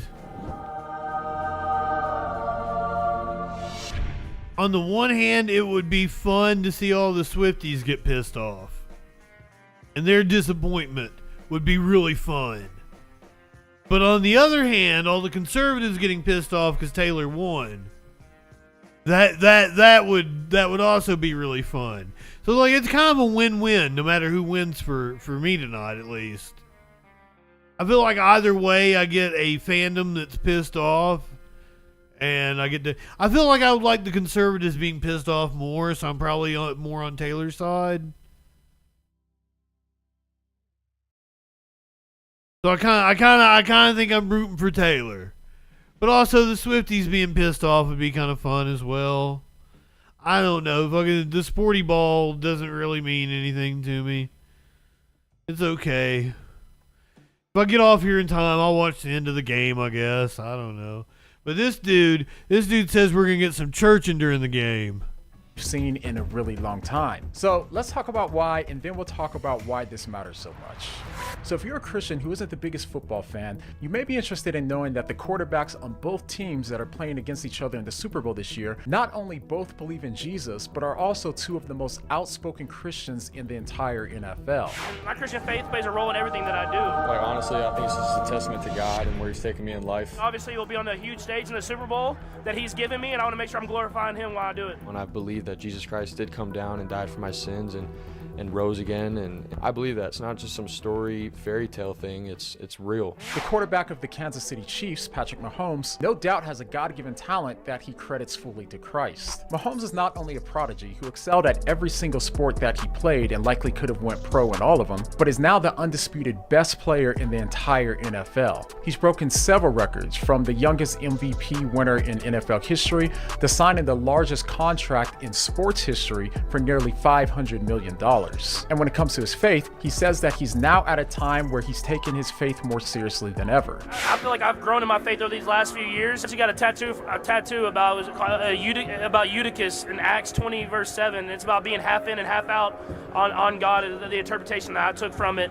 And how you can't be half in and half out. And so that was the Bible verse that kind of stuck with me, that kind of told me. You gotta go deep on your God. Among other things, Mahomes has also made it clear that no matter if he wins or loses, he can have peace because his identity is not found in winning, but in Christ. It's not about winning football games, it's about glorifying Him, and I think that gives me I have no pressure when I step on that football field. I know why. Some people call that edging. Back at the 49ers, Brock Purdy has a far crazier journey into the NFL. Purdy. Mahomes that he also credits fully to Christ. Now, what's interesting about Purdy's story is that he's perhaps one of the most unlikely athletes to become so successful. After my senior year of college, so a year ago, I'm sitting there and I'm talking to Coach Campbell and my parents. I don't think he's very pretty. I don't know if this is going to work out. I don't know if football's in my future. I don't know what it looks like. And I'm not going to lie, I had a lot of doubt. I had a lot of doubt of if football was even in the picture. And I was starting to get ready for whatever else God had for me in my life. But despite his doubts, Purdy still made it into the NFL, but only barely. Purdy was the very last person to be picked during the NFL draft, and after signing to the NFL, he was placed as the 3rd string quarterback, meaning that he wasn't just the backup quarterback, he was the backup for the backup quarterback. He remained on the bench for his first year until the quarterback at the time, Trey Lance, broke his ankle, and the backup quarterback... I just want to say, this wasn't what I was expecting. Yeah, the God shit's kind of obnoxious, but this dude's actually doing a really good job of talking about, these 2 quarterbacks. The video's well done and everything. I was planning on mocking this, and, you can mock him for being the 2 godly quarterbacks, but the video's well done. Also got injured. Only then did Purdy get an opportunity to play, and against everyone's expectations, he came out and he crushed it. He went undefeated in the rest of the regular season and secured himself as one of the best players. They call Kelsey Mr. Pfizer. fully to God. Like, honestly, I think it's just a testament to God and where he's taken me in life. I've never been the biggest, the fastest, the strongest, or any of that. But God's always given me an opportunity, whether that was in high school, college, and then obviously in the NFL. All you need is an opportunity, and when watching see what he does. You know, I put my faith and trust in him, and he's gotten me where I'm at, so. But even before the fame, and similar to Mahomes, Purdy made it clear that his identity and his value didn't come from being a football player or winning, but instead, it's found in Christ. You know, whatever I'm doing, I know what my purpose is, and that's in the Lord. That's what my identity is in. It's not a football player or an athlete, anything like that.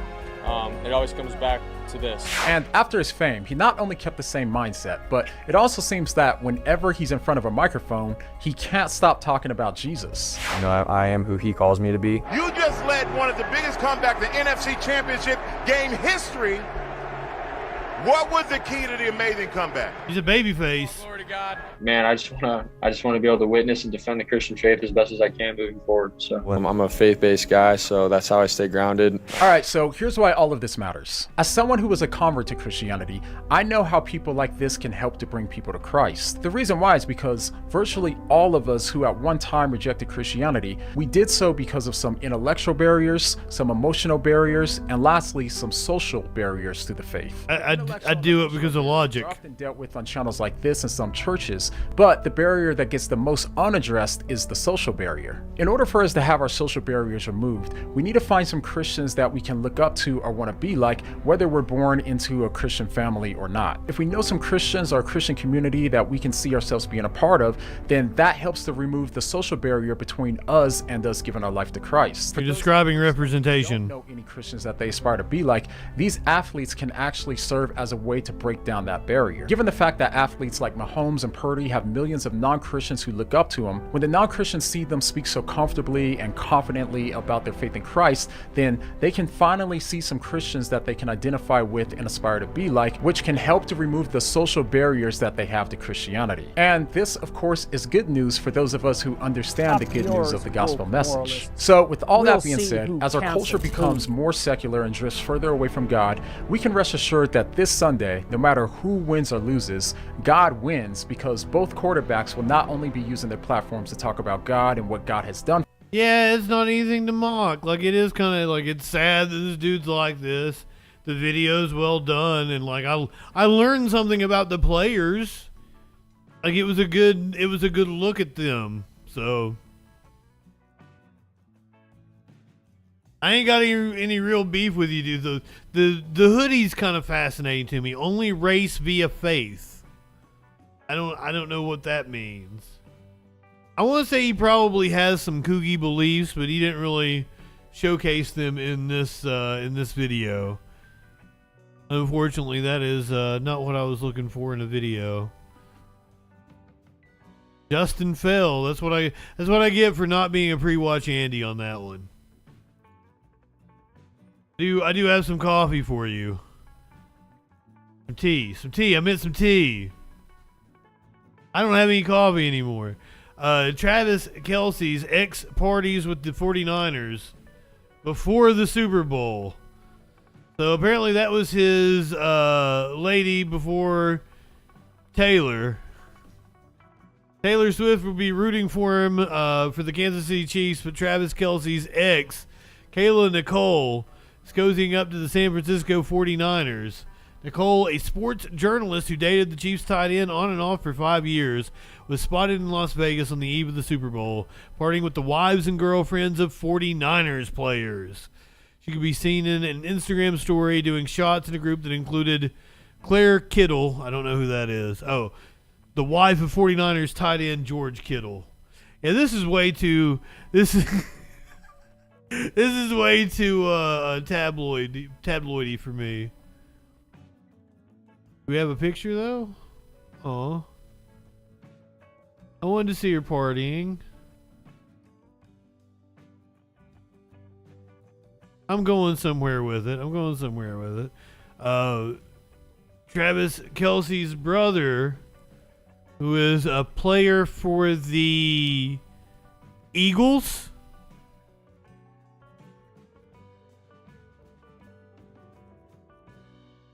I like to do stories that are topical to what's going on, and it's the superb owl tonight.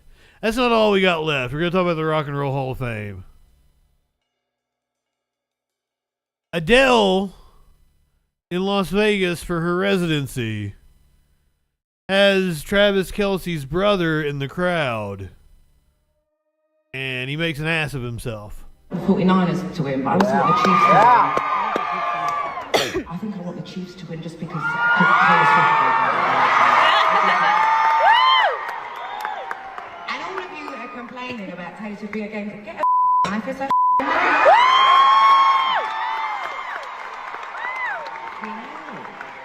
actually made it a bit more enjoyable to watch because, like I said, I have no idea what's going on. So. Oh, where's the actual video for? God damn it! Have any Chief fans here tonight? Do we have any 49er fans here tonight? Well, sorry, Chiefs, you're outnumbered tonight, aren't you? Crikey. But don't worry, this is a big loving show, so you're going to get on. Eagle! Do we have, what did you say? Super Bowl? What she said? You sound drunk and like you're a football fan. Do we have any Chief fans here tonight? So yeah, she called Travis Kelce's brother drunk football fan. I miss Taylor Shabizzness. I hope we get some appeals. Maybe she's innocent. There's a podcast and she gets out. I don't want it to be the end of the Taylor Shabizzness story.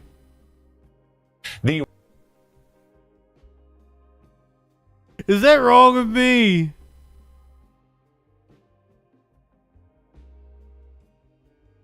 Rock and Roll Hall of Fame is out with this year's list of nominees, including first-time nominees Mariah Carey, Cher, Ozzy Osbourne, Lenny Kravitz, and the late singer-songwriter Sinead O'Connor. Yeah, I'm all right. Yeah, those are cool with me. Ozzy's not already in the Rock and Roll Hall of Fame? Is Black Sabbath in and Ozzy's gonna go in as a solo artist now? Like, seems odd. Mariah Carey. When she first come out, like 92? How is Cher not already in the Rock and Roll Hall of Fame? What the fuck is up with that? I'm a little pissed off about that. Their nominees who found themselves on the list before: the Dave Matthews Band, Mary J. Blige, and A Tribe Called Quest. The new class will be announced in late April, with the induction ceremony taking place in Cleveland this fall. Hey, thanks for watching. Don't miss the Today Show every weekday at 11 a.m. Eastern, 8 Pacific. How can I be mad at Al? I can't tell him to shut up. Head to today.com. He's so infectious. Or click the link right here. I just don't want the Taylor show. I don't care what it is. They find more bodies, and she goes through a whole nother trial. I just want more. I want more Taylor Shabizzness news. I want to be able to cover more stories involving that woman. You think I could be your pen pal? Can I write? That would be great content, wouldn't it? I'm going to start writing to her in prison.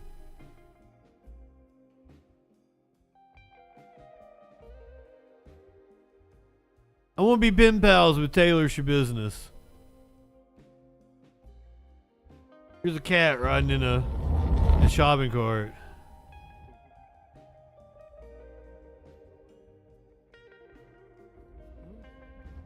It's got a little dress on.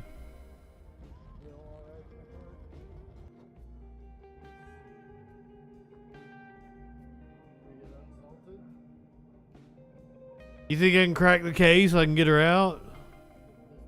No, get salted. Always salted.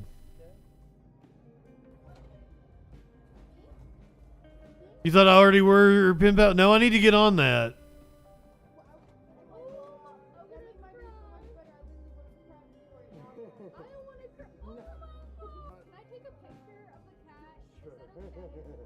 Is he hotter because he has a cat, Snicks?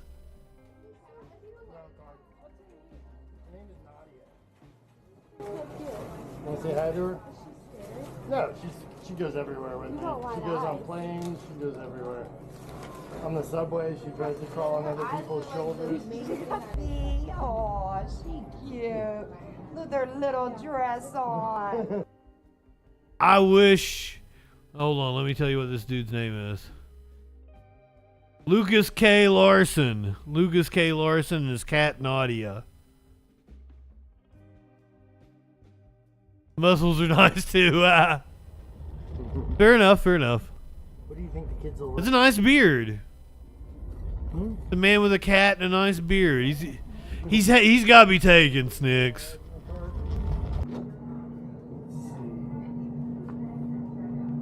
Do we get unsalted?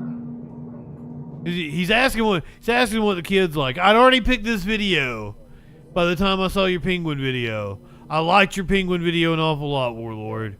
That's probably Wednesday night's video. Thank you. No, I'm just gonna ask if you like something and not give. Oh no. I fucked up. This wasn't the video I wanted to do tonight. Yeah. What? Like it was even mislabeled. What the fuck?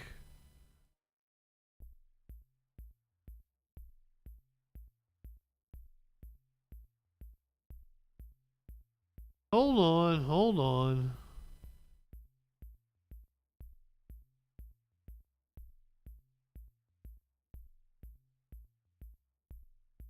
This isn't it, but this should work. 'Cause it's the Super Bowl. I'll play that cat video again some other time. It's the Super Bowl, so I wanted to show you Puppy Bowl. Tell us what's going on this year. I know you have some very small competitors this year and one very large competitor. That's right. We've got Sweet Pea. It's our smallest pup ever, weighing in at 1.7 pounds. She can fit in the palm of your hand. And you'll see her in the first quarter because we have the smaller breeds in the first quarter. And then by the fourth quarter, when we have the larger breeds, you'll see Levi, the Great Dane, who at 3 months old is 72 pounds. Oh my God. Are you kidding? 3 months old? Wow. Yeah, he's the entire offensive line. Our goal here is to showcase as wide a range as possible of puppies, all adoptable, of course. There's so much interest in the dogs that they're seeing in the Puppy Bowl that there's more than enough people who are going to go out and adopt after the Puppy Bowl and adopt dogs even if they're not in the actual game. You nailed it. Not only do we have 100% adoption rate, and we expect the same thing after this year's game. We have 131 dogs. We expect them all to be adopted. But the shelters, we're working with 73 different shelters across the country this year. Oh, that's great, yeah. They are all, typically, they report a huge uptick in the interest for adoption throughout the year. And that's the whole point, is to kind of, spread this spirit all year long. So, Dan, I understand that there's going to be some renewed interest. I had the kitten bowl earlier today in my apartment. Someone at home who's going to be watching Dad out there refereeing. Thank you. She's right here. Oh. Yeah, she was just waiting for her moment to pop on screen. She is my assistant ref, and this is great because I've been asking for a ref for extra help for years. The puppies have a very strong union, though, and they insisted that if I had an assistant ref, they would also have to take over the control room, take over the cheerleading squad. What else? We have puppy camera people. Really, that's the great thing about Puppy Bowl 20. This year, you are going to see dogs everywhere. Pup ever, weighing in at Wasn't enough dog. I want more dogs. In the palm of your hand. And you'll see her in the first quarter because we have the smaller breeds in the first quarter. And then by the fourth quarter, when we have the larger breeds, you'll see Levi, the Great Dane, who at 3 months old is... I want to see him. I want to see Levi, the Great Dane.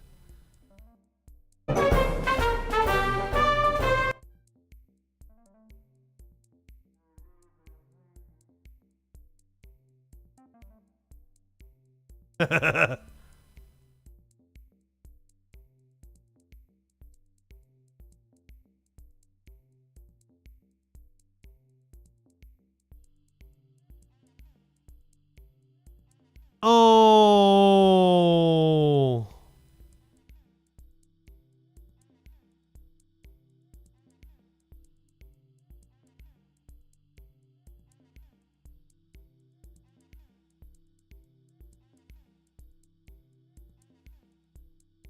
There's your penguin parade.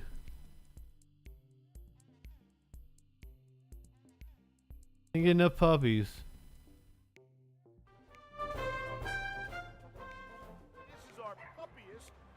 Puppiest.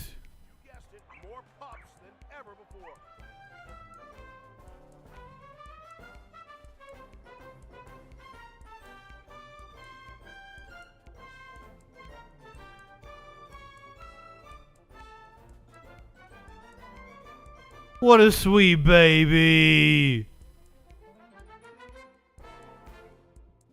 Team Rough and Team Fluff.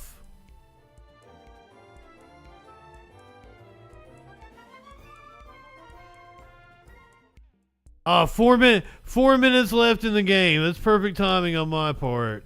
That's about how much football I can stand. Perfect. Hopefully it's a good game. Tied. That's a good game. I'll get off here, go watch some Super Bowl, I guess. Go ahead, light one up, tip one back. It's all right to have a little fun before you hit the sack. Gonna be a special Troll Patrol on Wednesday night, Valentine's edition. We're gonna do all bullshit. No serious news on Valentine's. Did I say everything? Yeah, light that up.